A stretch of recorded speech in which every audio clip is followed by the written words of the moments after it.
In this quick demo, I'm going to provide an overview of the Zscaler AI Security platform, specifically focusing on red teaming and initiating a test run. When we log into our AI Security console, we get a dashboard view. We can navigate to our AI infrastructure here, and we get our AI red teaming section. If we click on overview here, we get an overview of the different AI apps or agents that we've onboarded that we may want to do specific red teaming on as part of our AI application lifecycle. We can connect to a new asset here, or we can examine an existing one. So if I click on this particular onboarded AI app, I can see I've connected it via REST API. I can see when I connected, when I tested last. If I click on the settings tab, I can go to, for example, probe settings.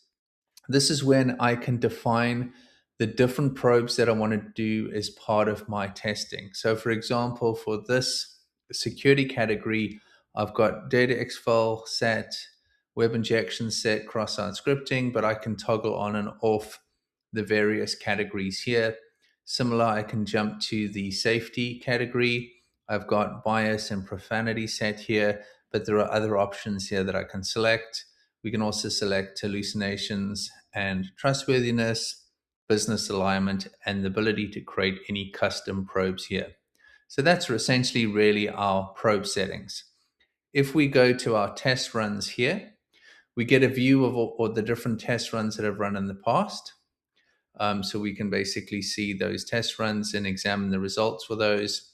Navigating back to the overview section, if I want to initiate a new test run, I can click on the new test run option here.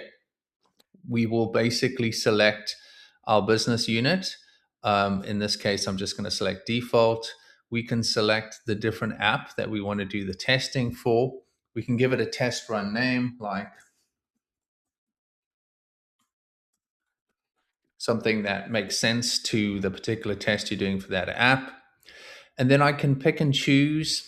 When I pre-configured those probes earlier, I can select those probes. I can either individually select just a single test to run, or I can select them all by selecting that category, for example. And then I'll initiate a start test run. When I click that now, the test run will be initiated.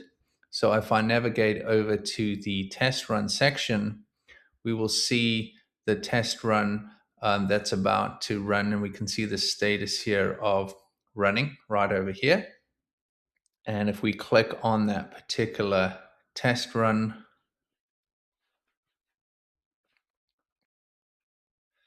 we will see that the status is at 8%. So I'm just going to pause the video now.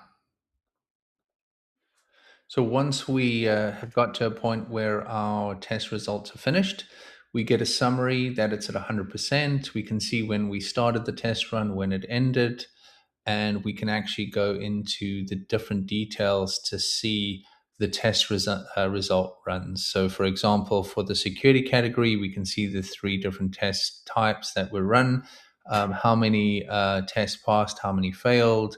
Similar for the safety category, we can see that insight there, for example. If we want to understand exactly how the individual test results did, for example, we could click on a particular area. So let's go back into that safety, for example, and click on maybe the bias section here. So we get a summary of the different tests that were run. We can scroll down and see the different ones that passed. We can navigate to see the different individual test results, and then actually, go into any of the tests itself to get insight into what we did, the conversation prompting that happened for that particular test run, for example. So get that detail into insight of each specific test run. Then taking us back to the test results, we can also look at remediation, where we can create a specific hardened system prompts based on any of the output of the test results. So that was pretty much just a high level overview of configuring specific probes initiating a test run, and viewing the results.